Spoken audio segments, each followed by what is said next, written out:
This is Jerry Mason, the Kickin Lawyer, and I'm inviting everyone to join us every Tuesday at 5 p.m. on the Kickin Lawyer fan page on Facebook for Law Talk Live, where we discuss business, politics, current events, and the law. If you miss the live version, you can watch the playback on YouTube or listen on your favorite podcast platform.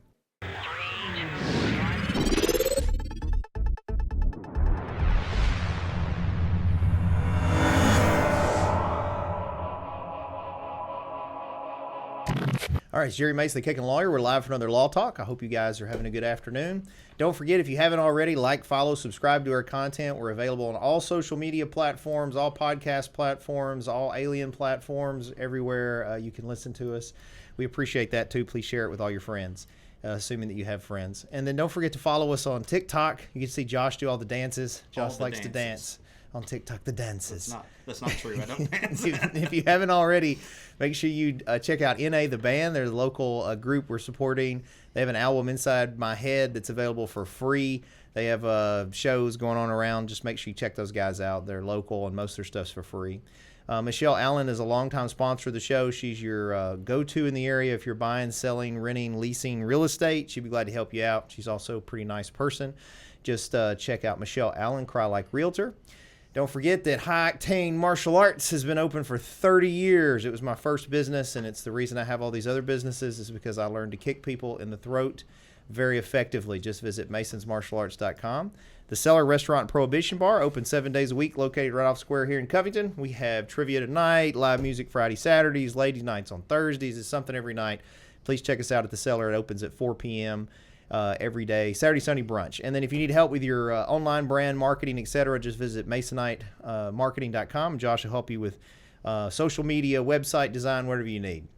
And last but not least, the Covington Comic-Con returns to the Covington Square August 12th and 13th. You can see Budget Batman and Creepy Panda Guy and all their friends. Just go online to covingtoncomiccon.com and you can get tickets. We're still looking for a couple vendors, and we got guest announcements going out now. So with that said, how are you guys? Doing well. How about you, Jerry? Good, good. So joining me is Mr. Stephen and Clark. I remember Clark's name. I don't remember a lot of people's name, but I'll remember that. Your last name I'm not going to get, but I got the first name. All right. So, appreciate that. So welcome to the show. So guys, I don't know if Stephen told you, Clark, but generally I don't have any plan. It's just we talk. Good. So the first thing I like is for you guys to sort of tell everybody who you are, what you do, all that kind of stuff. So why don't you tell them who you are? All right. I'm Stephen Guenther with the Memphis Brew Bus. We have the only brewery tour down in Memphis where we go and visit 3 local breweries every Saturday for tours, tastings, brewer talks.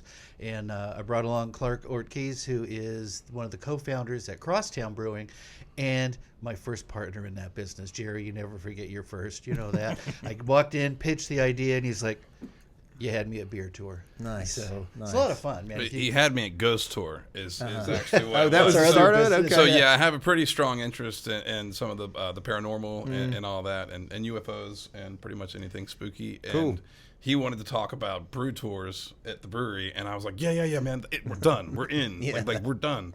I want to talk about ghosts. And that's really where a lot of the friends we did. Yeah, exactly. We have a lot of the same interests. Yeah, we did a Sasquatch-based beer, and Stephen was our expert, so we brought him out, and he had his little scat bag with his tongs, Got my samples. his fur samples. There's not to get on a sidetrack already, but you just made me think of said there something. was no rules. There's true. There's not any. My wife and I. So my wife's a big Bigfoot person. Okay. If there's such a thing, fan. Oh, sure. She's big into the. Aficionado. She's into the cryptozoology stuff. Big. Like she goes down the whole all that stuff, the paranormal, the aliens, the alternative, just all kinds of stuff. So she's all into that, and we have interesting discussions about it. And I'm not into it. But I'm much more, I shouldn't say logic-based and act like my wife's not, but you know what I mean. Anyway, we were watching this show on Amazon. It was a Bigfoot documentary. You may have seen it. But it looks like they're following this crazy cat that's all into Bigfoot and has lost his businesses all his way. And the whole thing seems to be going that route, right? Because he claims he saw Bigfoot one time. Well, anyway, towards the end, him and this buddy of his put this tracker in a with some food in a plastic tub and just leave it out in the hopes that the Bigfoot will get it, eat it, and then they'll track him. Well, sure enough, the next morning, plan, by the way. Yeah. Well, that's what I thought. But actually, they end up the tracker gets to moving like so fast the human couldn't move on the mountain. So they knew some animal had gotten it, right? So they're trying to track it up this mountain. Well, finally the tracker stops moving and they find scat. It's where the animal has now defecated the tracker. They find the tracker and they collect some of the scat. Well, so in the beginning of the show, they'd gone to this biologist who didn't even want to talk to him. Once they found out they were into Bigfoot and all this, he didn't want to talk to him. So they send the sample to the guy anyway, who agrees to send it off to some lab for testing. And next thing you know, they call him and the guy that tested it want to meet with them.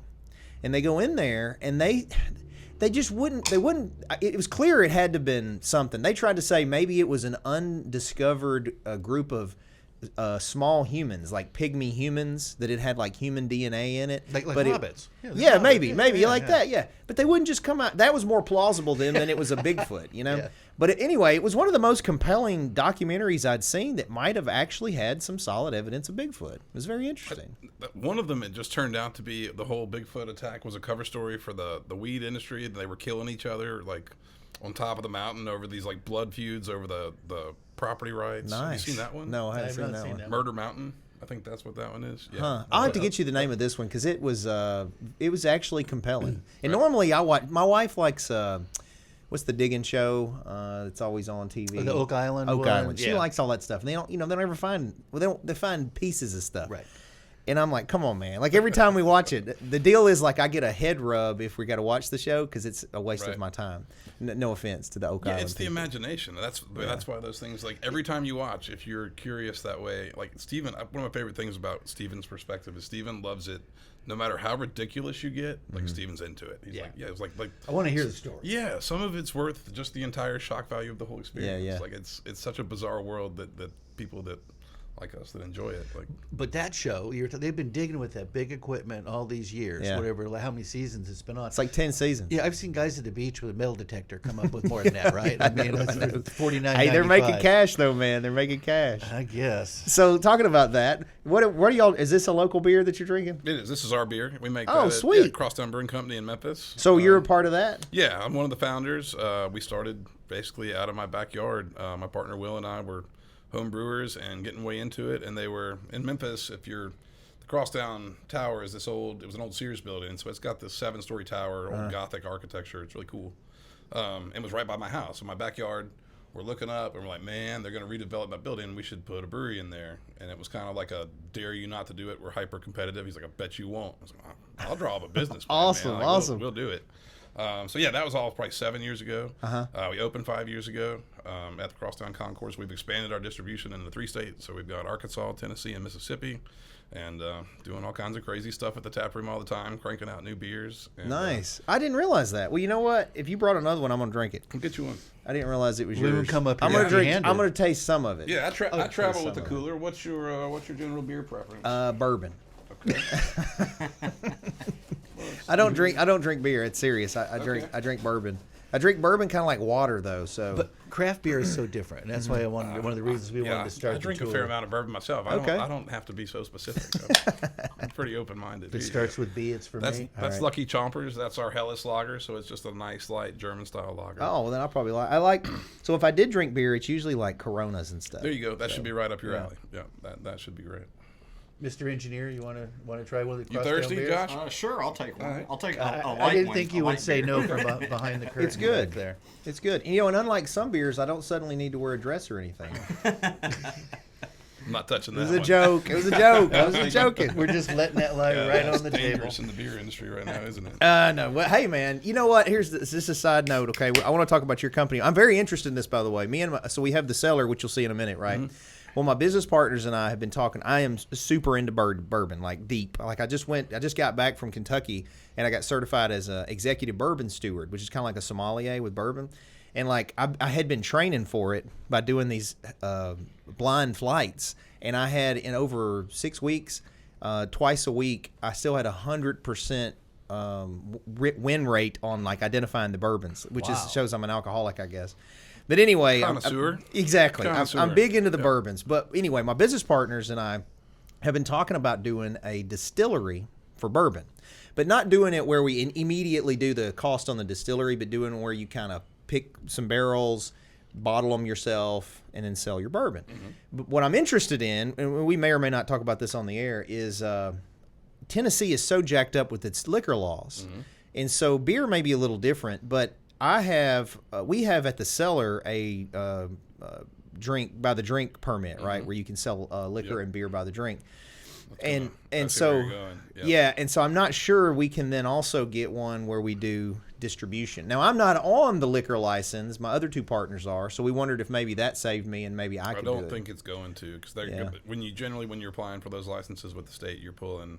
All of the ownership has to. That's what I thought. It's a pretty deep dive. Honestly, yeah, I haven't. I'm a group. criminal lawyer, and I do some business law, but I haven't gotten into that for myself yet. Like I would a client. I needed to spend an afternoon down the hole there. But anyway, so tell me a little more about, like, where did Crosstown come from? Is it because where it's at?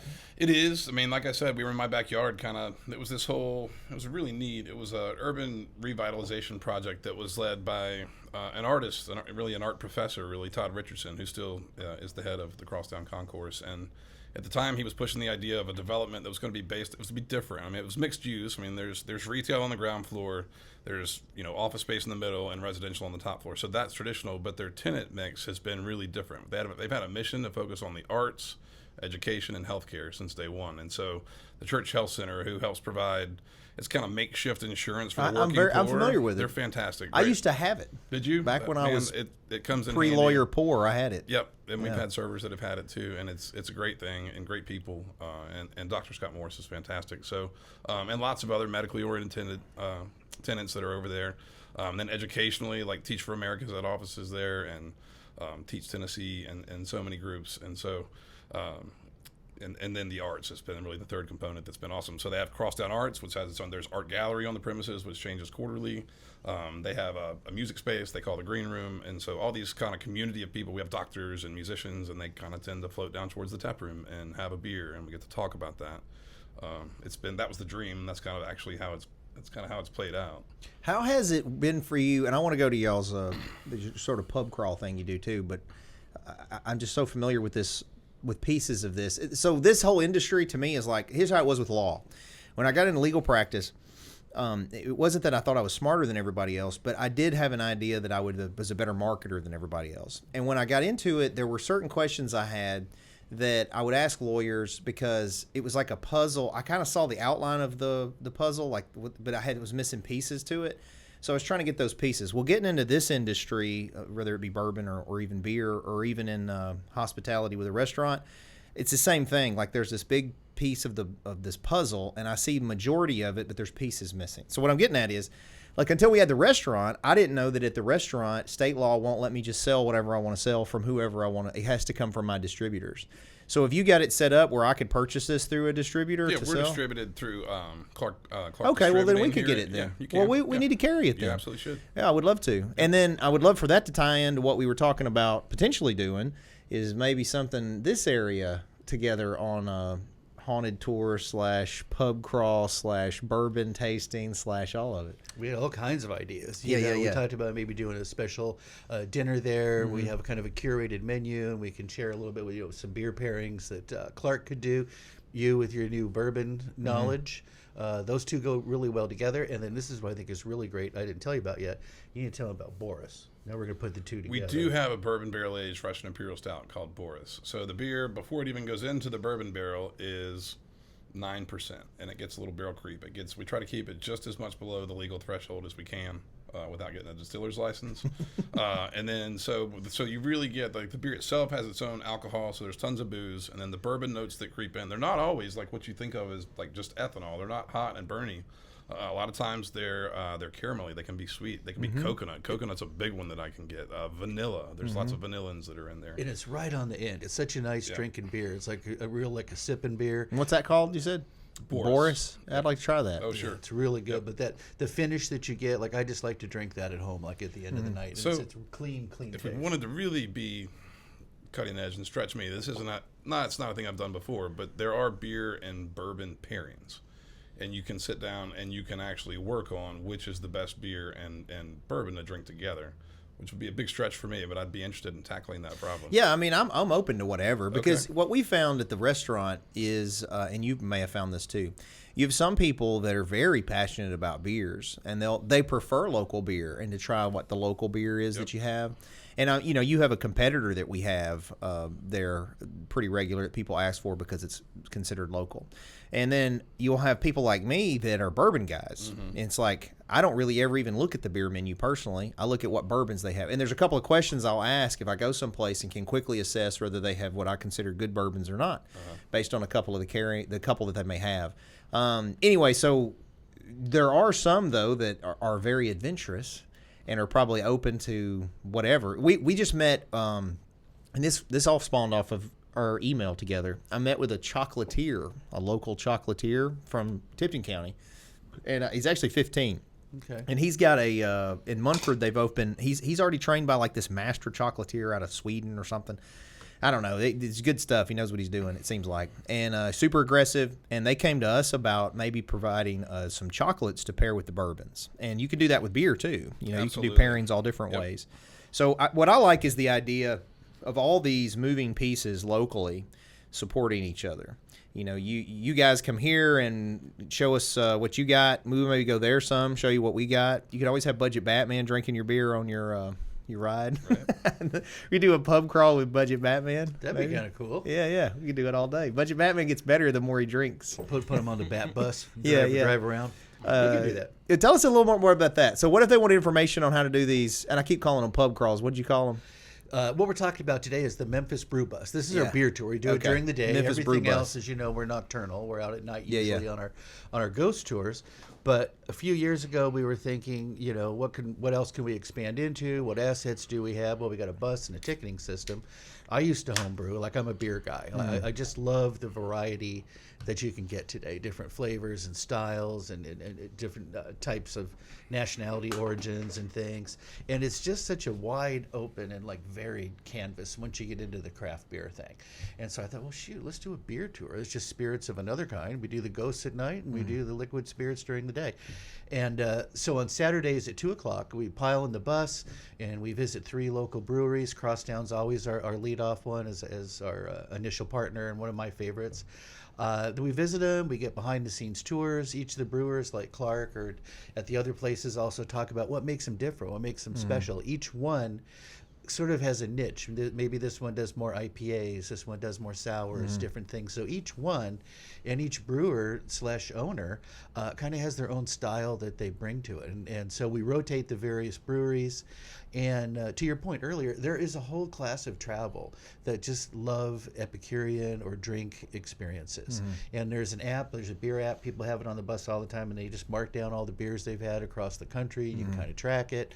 So we just wanted to tap into that culture where they wanted something that was, craft or boutique that they can't get at home maybe if they're outside of the local distribution. But, where I'm from, Southern California, there's a bunch of them. Oregon, Asheville, North Carolina, there's a lot of beer tours. But no one had one in Memphis because the craft beer scene was really just starting to grow. Now it's really flourishing. But I think when we started, you were the third, fourth? We were sixth.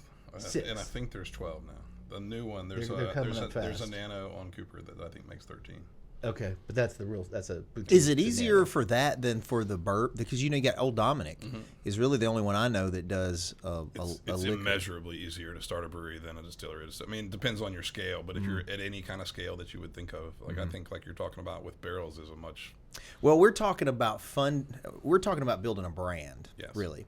We will get quality bourbon from Kentucky, bottle it ourselves, sell it ourselves, and off that revenue, use that revenue to fund the growth of an actual functioning distillery. So moving towards that as a goal? Correct. Okay. That was kind of the idea. And we're open. The benefit is the partners that I use, we have several businesses where none of us are, it's not that we have money, it's not that we're rich, it's that we have other jobs that, pay my light bill. Yeah, right. So I don't need money from that investment. I need that investment to grow, to make me money when I don't have that job to pay my light bill. Yep. So that helps when you're unified on that front on something like that. But I was interested specifically in the bourbon. My partner Brian, speaking of that, Josh, text Brian that they're here. If he had known we had the Crosstown Brewery, he would be here drinking all of the beer. My partner's a huge beer guy. Okay. Yeah, he's not a bourbon guy. He loves, and he brews himself too. He likes to make German. I don't know what you call it. Is it IPAs? Lagers, probably. Something like that. Yeah, he likes to make his own German beer. But anyway, let him know they're here and tell him he's got to hurry up because I got to leave soon. But if he wants to meet them, he can come on in here. Anyway, that's very interesting. There's something that made me think of, and I just want to brainstorm this with you guys. So when I was in Kentucky, they have the Kentucky Bourbon Trail. Genius marketing idea. So, and I fell right into it. So you buy the little book for $6. You go around, each distillery's got their own stamp. You go in and get your stamp, and then I always buy, if they have any bottle I can only get there, I buy that, and then I always buy a Glencairn glass with their logo on it and have this collection. Anyway, so that was the focus for and then my wife and I are already planning to go back specifically to hit the ones we didn't hit on the book before. There's no reason why we can't have something similar around here that doesn't have to be specific to just beer or bourbon, but could be more like... Well, there is a Tennessee Ale Trail. What is it? Tennessee Ale Trail. Ale Trail. Yeah, for the breweries. Okay, I didn't know that. That's good. Really?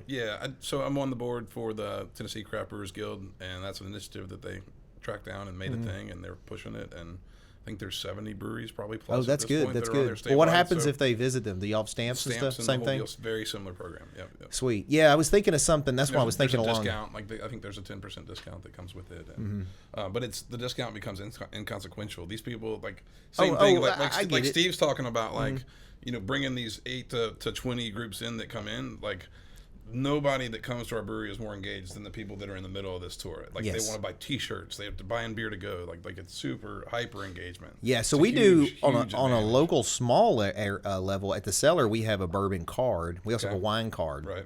And originally the idea was the same thing the Flying Saucer does with the saucers. So we had 20 bourbons on there, and when they get it completed, they get a custom Glencairn glass with their name on it. It cost me, I don't know, I think $12 or $13. They've more than paid for it. So, yeah, I wish a lot of other people would realize the marketing value of offering those kind of things together. But it'd be cool if we were able to come up with some unified thing where you get this experience and you get this experience, and you get these different experiences somehow, and there's a benefit to the person who participates in them. Because cross-marketing is a way to – that's what you're doing now. It's a way to benefit from each other's market share. Right. Everybody's got their own little area of expertise, and we can overlap and help each other. I think that's the key. But as you were saying, though, it's just those type of tours, and you used the word we used all the way up here, experience. We don't do tours anymore. We do haunted experiences. We do craft beer experiences. It's got to be better than or bigger than the sum of the parts, if you will. It's got to be more than just, we get a phone call, well, how much beer is it? Okay, you're not our customer. This is not the Red Solo Cup tour. This is for craft brewers. But I think that segment is going to continue to grow. That for people that want not just a beer, but they want to talk to the brewer. Why is it different? Check it off their list. Maybe try the 3 different IPAs that they've got. To see how each one's different. The same way that they would with bourbon. And I think you can extend that, as you said, to any type of what I would consider Epicurean, whether it's dinner, chocolates, but a whole thing that's better. I mean, some of the best meals I've ever had. Just across the world. I've traveled a lot, worked for some international companies. It's not just the food, it's the company, it's the experience. I was at a steakhouse in Dallas one time, and well-known one. The guy came in, I said, we cook these at 1,600 degrees. We're like, you kidding me? Come on back. I get the kitchen tour, told us about wines of Texas, and we're laughing. We're from California. Then our other friend was from Canada, Montreal, for French Canadian. So we're all kind of like, Texas wine, seriously? It was great. Then he came out at the end, and he had cigars, and he twisted out the cedar, lit the cedar, made like a torch, lit our cigars. It was more than the conversation, more than the food. That is one of the best evenings I had.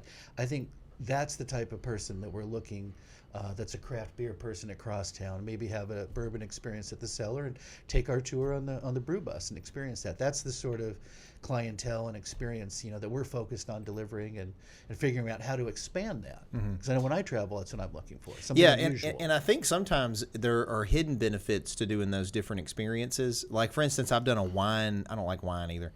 I actually like beer. One-trick pony, man. Man, look, I'm just a grown A dude, and I like what I like. I respect that other people like other stuff, but it just is what it is.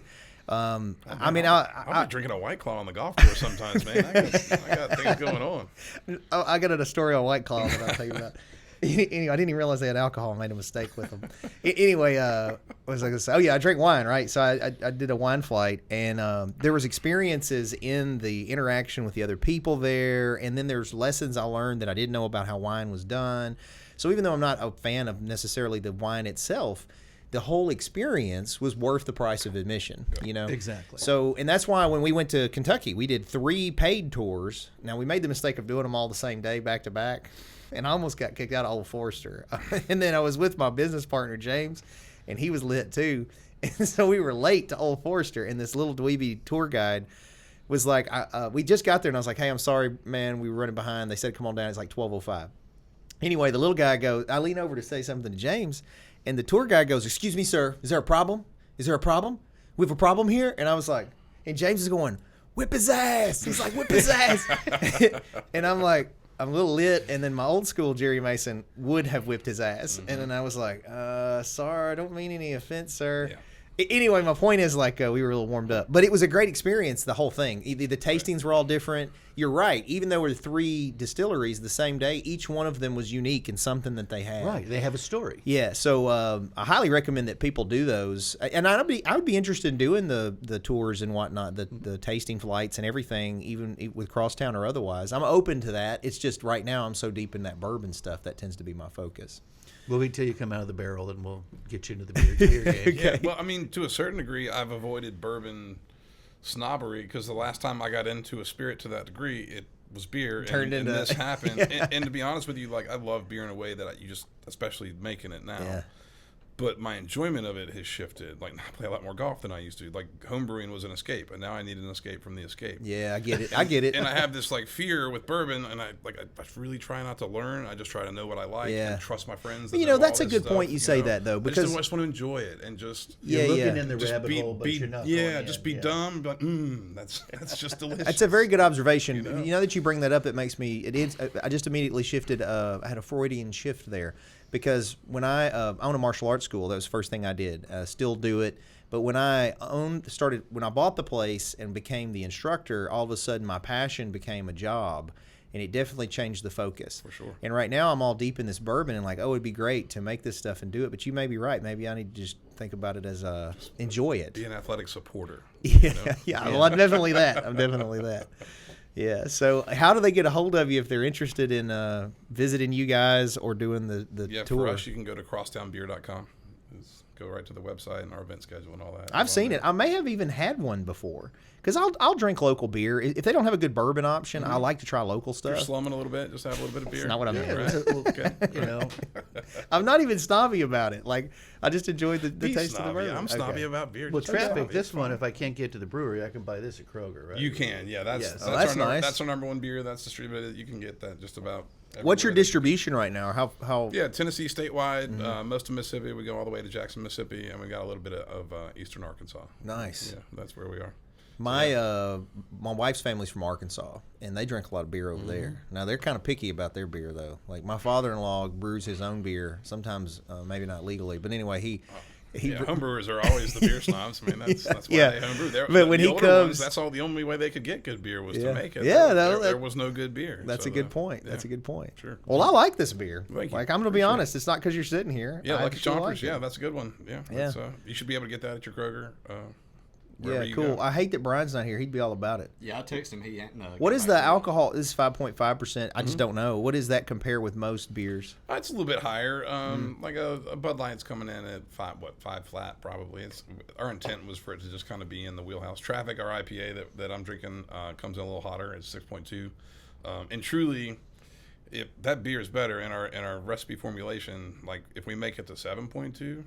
It is much of a better beer, but it puts it in a different price point, and it kind of makes it a different volume type of beer because people get messed up on it too fast. Yeah, I got you. You know, but the beer would taste better, but it would be less saleable if it was that. I got you. But in the early days in recipe formulation, we got to drink it. It was just right, and I still kind of miss that. So that's a weird thing of, again, like we could always do like love doing, but then when it becomes business, then it's like, well, no, there's reasons to make. You could always do like bourbon does and do like a single barrel or a single, don't make it special edition for it. Oh yeah, that's people pay premium for that stuff too. We do. There's a whole premium beer market. Like we do special releases that are taproom only and very light distribution around Memphis, and there's more of that beer that gets sold than you would think. There's people out there that appreciate it. Yeah, man, you're making me want to come Saturday. Y'all doing it Saturday? Come on. Yeah. Are you got seats? Nope. sold out. Oh, well, never mind. It's popular. I'll get you on the next one. We'll get you on. We definitely Well, my get you on. weekends are limited, Steve, so I'm out of town next one more, weekend. Steve. All right. Well no. played. See what I can like do. It looks See, full. I'll come as Budget Batman if it helps. Yeah, we're going to talk about that. We got to figure out where he's going to show up. I need to know what's going on with budget. Yeah. Batman. So let me tell you. I'll tell you real quick. So a year ago, right at a year ago, I got a call. So I'm big in this martial arts organization, right? With a guy that's the CEO of that organization, was the lead animator for Batman the Animated Series. So he comes to our comic convention. Super cool dude, Jeffrey Nodelman. I like him a lot. Super talented comic book artist, animator, everything. And for me, it was a big deal because he did Superman and Batman. Anyway, he's the CEO. So they called. When they made the name tags for the tournament that year, the big world event that they do, the global championship, he had made his say Bruce Wayne. And so one of the other people I'm familiar with in the organization wanted to play a joke on him and have somebody come dressed as Batman. And during the judges' meeting, show up and be like, "You're not Bruce Wayne, I'm Bruce Wayne," type thing. Well, I'll do anything. Like, you don't know this yet, but I will literally dress up like I played Rocky Horror for 4 years, where I was in gold Speedos doing the splits and stuff. Like, I don't care. Anyway, so they knew I didn't care, so they called me. Well, they meant for me to be like a serious Batman, but I'm not a Batman guy. So if you look at my office, I'm a Superman guy, right? That's a shrine, Jerry. Yeah, That's you not wait. an It's office. worse. Yeah. Wait till you get around the other side. Anyway, so I get to looking it up, and I'm like, we were joking, and I buy this Adam West looking outfit, and it's behind you. And I was like, what about I was talking to Josh, and I was like, yeah, it's funny. It's not even Batman. It's like a Batman on a budget. And I was like, Budget Batman. And then I was like, we should use this to market the Covington Comic Con. So I went and did the Taekwondo thing, but then we used it so we went to San So you Diego are Budget Comic Con. No, secretly, we don't know really I who guess we can't really who Budget Batman is. But we do have some YouTube clips and stuff. Josh can probably splice in there that we'll hear you pop up in a second. You'll see Budget Batman. And his arch nemesis is Creepy Panda Guy. Who is creepy? He's creepy. Yeah, it kind of just hangs on him. It's Anyway, so that's where it came from. Now, this year, we're looking for Dollar Bin Robin. We're trying to get us a Dollar Bin Robin. So if anybody's interested, I need somebody to come up and be Dollar Bin Robin. I've got some people in the works, but so far nobody's officially said yes. Sounds really tempting. It's a lot of it's a lot of fun. I mean, the You tights can rock it. the tights would look good. Yeah. No, That's right. Before we did it, I didn't have. I always kind of. I shouldn't say I made fun of the cosplayers because we do the Comic-Con, but I enjoyed observing cosplayers. Never did the cosplay myself, right? But then when I did it, this is cosplaying, and it's awesome. Like, I love it. And then I'm this whole different character. Like, he's real silly and stupid, Okay. And he calls everyone citizens, and anyway, it's a whole character thing. So now I make appearances as Budget Batman. So where's my next opportunity to witness? So Budget Batman? actually, Budget Batman can make appearances at your business as a promotional thing. He will show up in person, and people can take pictures with Budget Batman, and we promote the Comic-Con and your business. So, yeah, That's however amazing. you want to do it, or you can just take the cardboard thing and stand it up there. See, it says "Take a selfie with Budget Batman." Either way, it's better when you're there. I agree, but you got into it last year, like you were using a different voice, or maybe the Oh, Comic-Con, it's a whole nother character. I'm internally checking my budget right now. I'm like, wait a minute, can I afford Budget Batman? He's free. He literally just likes to show up, so it's fine. I can't afford Budget Batman then. Look, That's Clark, great. I'm not kidding. We have local businesses that literally lined up to have Budget Batman appear at their place because the kids come and everybody comes and it's all fun. So it's whatever. We're going to do it. That's We're one of the amazing. sponsors at the convention, so we're working out the details on that. Yeah. Have him What's come on terrible the show. is I don't even like Batman. So, but it's all good. Maybe he needs to go on the brew bus. I think Budget Batman drinking on a brew bus would be an experience. That would be some good pictures. It'd be like an in experience. Might in have an to go on the brew experience. bus that day if that's going on. That'd be fun. I get on the But your bus name's today. Clark. You could be some form of Superman. There you go. You could go and be Superman. That's what we need. Yeah. All right, we'll pencil that in. We'll figure that out. That would be good in the bus. We could even take a picture like he's on the top, like he jumped off the bridge onto the hanging We did. on. So we did for our company Christmas party this year. We did get the ghost tour from Steven. So we hung at the brewery. We drank. It was open tab, so everybody hit the beer hard for about an hour and a half, and then we got on the ghost tour Man, bus. I bet that made it fun. The more you drink, the more you see. That's our motto. So. Quick, over there. Well, I'm telling you what. I always knew, Stephen, you fit in with us, but I think Clark might too. 'Cause Oh, yeah. I don't know if he told you about this building, the whole paranormal stuff we've had in I here. haven't had He did time. not. No. So they did an investigation here with the whole. You do so many things. He's got a retail business. He does. He's got these ghost tours. He's got these sort of pub crawl tours, and anyway, I'm lots just of stuff. following your lead, man. I'm just I trying to do a respect bunch it. of I stuff. respect Yeah. it. I respect it. Diversify. Yeah. Yeah, you got to be smart. Yep. Anyway, they came in and did the paranormal thing, and you can go back and check our YouTube or whatever. There's some videos of it on there, and then you got the recorded that sound that was really loud. But we've we've had several experiences here. Usually, this door. Part of the reason I'm propping it open is there's no air in here, but two, this door multiple times we've been on the podcast, and against the spring, the door will open up and then hang tight a second and then close on its own. And we've heard footsteps, smelled a dude's cologne, like just all kinds of stuff in this building. And specifically, my wife says she sees stuff. Like I said, she's into all that, right? She claims it's a dude in overalls, and during the podcast, he comes and stands behind me. That's what she said. She sees it? That's what she says. She says that during the podcast, he comes and stands, giving me creeps thinking about it. Oh, my God. And we got a recording of a really loud noise. Sounded like a bookcase or a book or what it was. It was, I think it was in the other room in there, but loud. Just everybody heard it. We got to capture it. Nobody around. It was just, 3 or 4 of us. I think Yeah. was it. Well, the most At vivid night. one that I had, and I think I told you about this, my wife and I were sitting originally my office wasn't this room, it was the room across the way. And anyway, we were in there one night late working. She was sitting there on her iPad, I was on my computer, quiet, places locked up, nobody in the building. All of a sudden, I hear footsteps. And I thought my partner's a big tall guy, and he wears these clod kicking boots, right? And I thought it was him, because I hear a man's boots. So when the boots get to the doorway, we hadn't said anything. We heard the boots, thought it was my partner, Brian. We both stop and look at the doorway, and the door across the way slams shut. And there's nobody there, and the door just slams. And we both look at each other. So I get up and run through the place real quick. Everything's locked, nobody's in it. And we both go, time to go. We just jet. And then the same week, I had books fly off the shelf over there at me while I was at the copier. I had one book kind of come off the shelf, and I was like, oh, it was loose. I looked at it, I turned back around, and I hear another one, and Like it came. Ghostbuster style? Yes. Oh, It like yeah, come here we across go. at me. Okay. And I didn't believe in any of that stuff. So it was like, this was not like, oh yeah, I'm this ghost guy. And this wasn't the bourbon flight identification. Oh no, night no. or- This all was right. prior to me even being into the bourbon. All the details. I'm just curious. That's true. That's true. Well, you remember, the more you drink, the more you see. We're not cops, man. Yeah. Huh.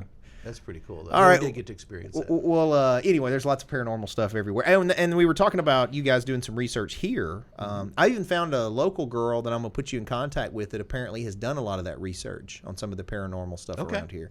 She's interested maybe in being involved in it because she's literally from here. And I reached out to that other friend of yours who you turned me on to, so we're trying to get that kind of put together. Great. We need to just get y'all up to the cellar. And tonight would be great if I didn't have to go to this thing.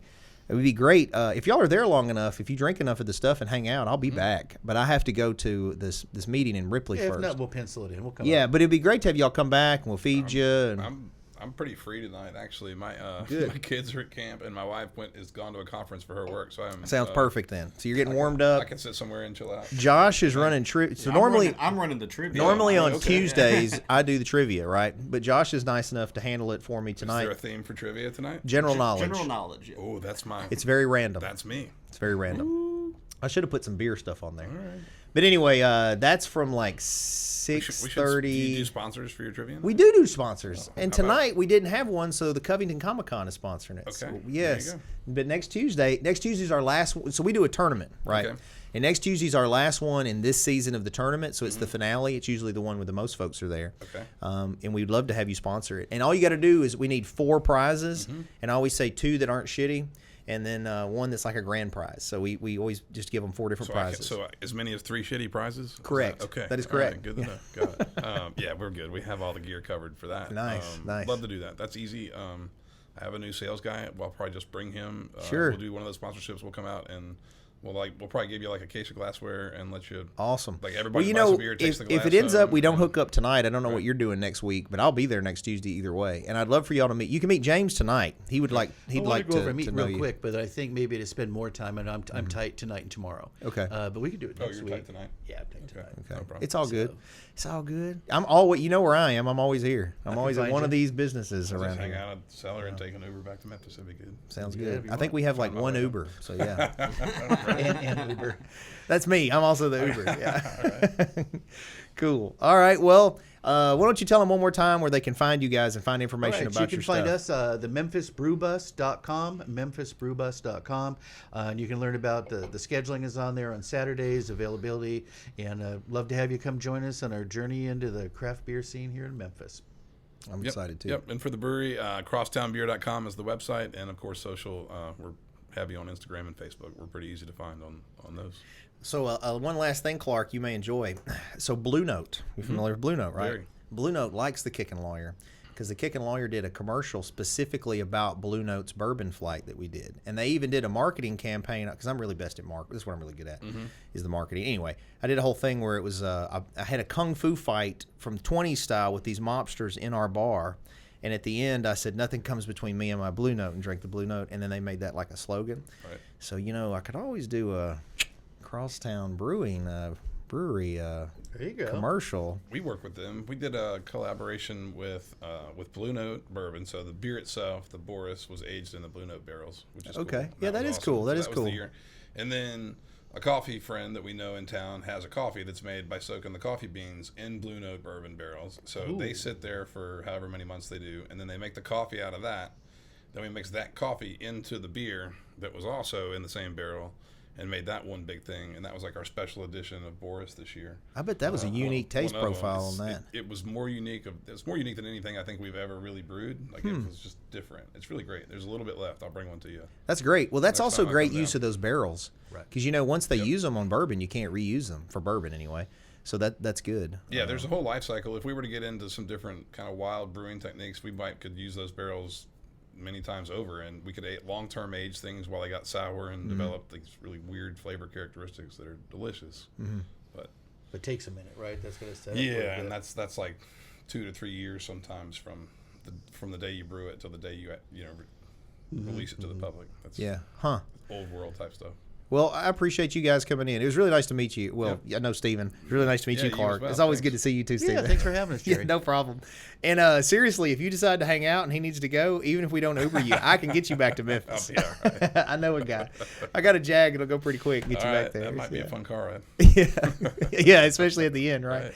All right, cool. Well, thank you guys. And thank you guys for watching us. Don't forget, as always, to like, follow, subscribe to the content. We're on all social media platforms, all podcast platforms. Please like, share, all that stuff. I don't do this for money, so I appreciate you helping us out. We're also on TikTok. Josh is going to dance. He doesn't have any pants on in the most recent one, right, Josh? That's right. No, No pants. pants. No pants. And then we got NA the Band. They're so restricting. NA the Band would come play your place. That's my boys' band. They're actually really good. Okay. Anyway, download Inside My Head. They got really good. They're kind of like Alan Stone music. It's really good. Michelle Allen's our local Cry-Like realtor. She was our sponsor last week for trivia. We appreciate that. And she was giving away like $130 knives and wine and stuff. She must be. I should have been a realtor. I guess those are good prizes. High Octane Martial Arts in Covington, been there 30 years. Visit masonmartialarts.com.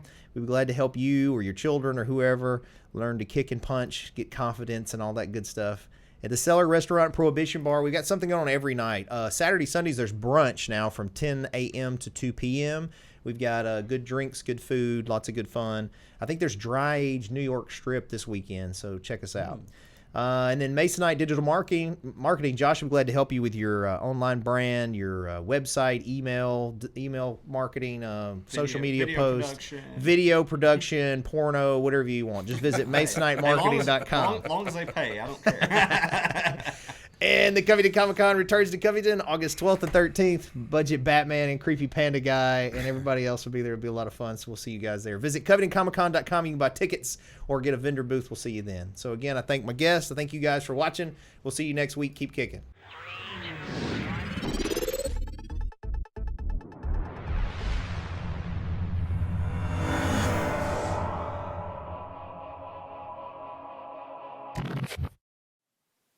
Thanks for watching, guys. Just remember that this is not legal advice or investment advice or business advice. This is for fun and entertainment purposes only.